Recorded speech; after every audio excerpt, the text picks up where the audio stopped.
major player, and I think there's very little going on in the relationship now to support a role for Brazil that potentially could be quite prominent. And there is one last point. As the US re-engages international institutions, Brazil becomes procedurally critical to make that position legitimate.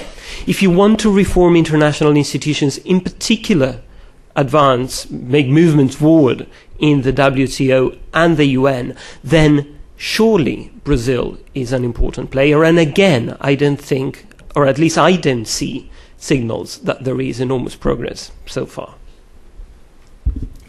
Very briefly, I would say yes and no to your church.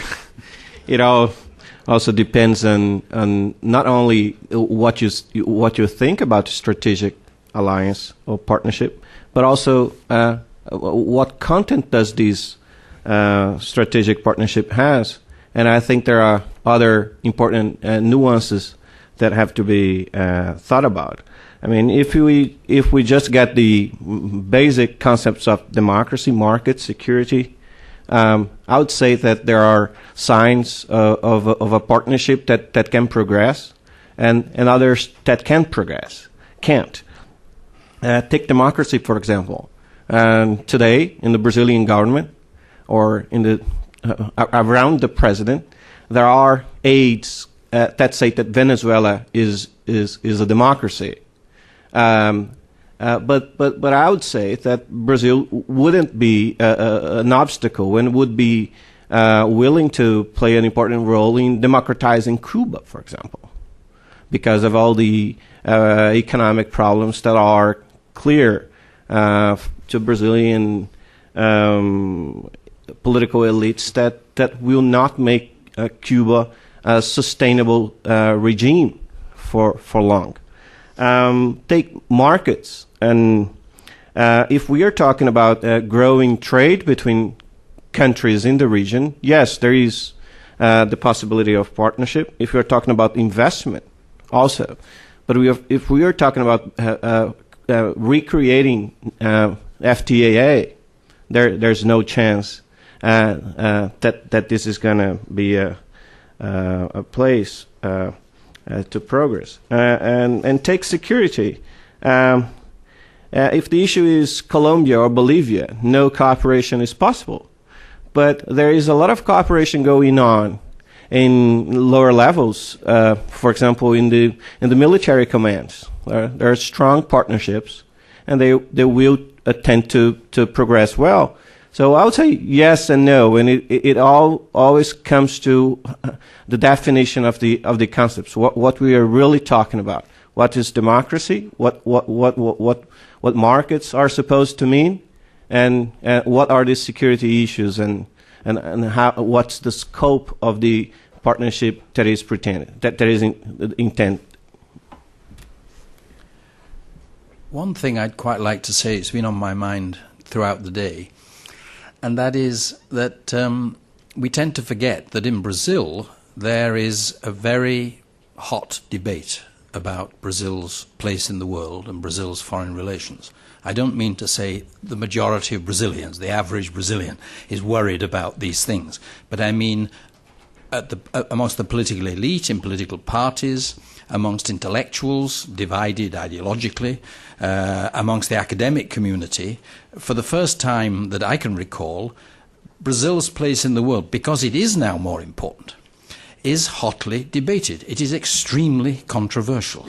People debate whether it is right for a Brazilian government somewhat to downplay its relationship with the United States and the European Union as against emphasizing somewhat South-South relations, its relations with South Africa or China or with Angola and Mozambique. And similarly within the region, people debate whether Brazil's position towards the region in Brazilian terms defined as South America, what are Brazil's relations with its South American neighbors, and are they along the right track or not? And this is a surprisingly controversial and heated debate which generates a great deal of literature, a great deal of debate in the press and on television.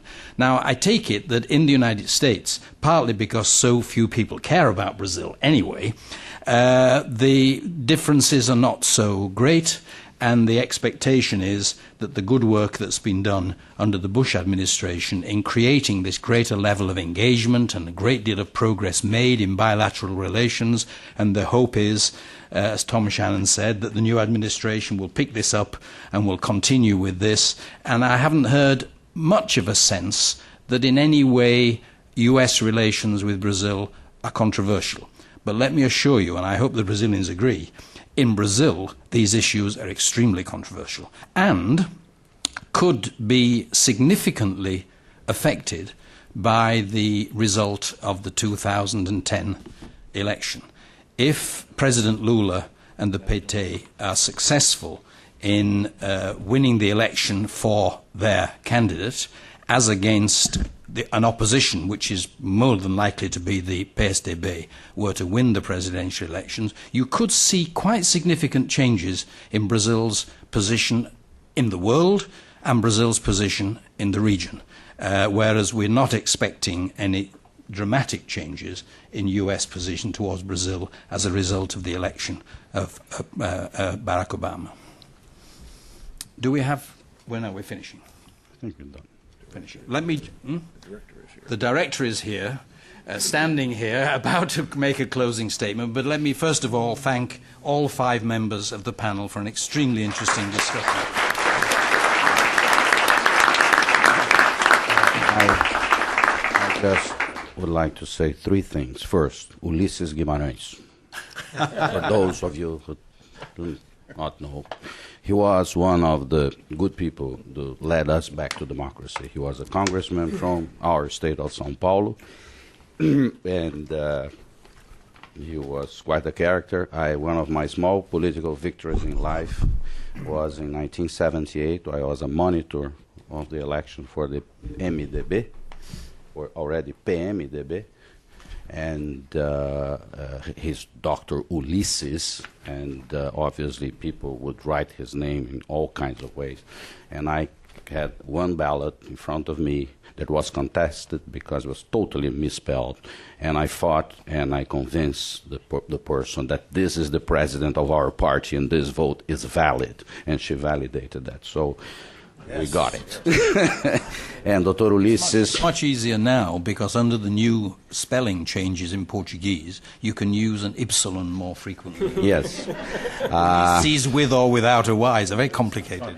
Now, the other thing is that Dr. Ulisses tragically died tragically in the 90s, actually. He was last seen taking a helicopter in Ubatuba, I believe, to come back to São Paulo. Since the wreckage was never found, we all believed that he took the helicopter and went straight to heaven. And he's there. Second thing, let me thank 2 people for helping us, me organizing this. Jana Nelson and Alan Wright. This would not have been possible without their help. All the participants, thank you very, very much, all the people who came.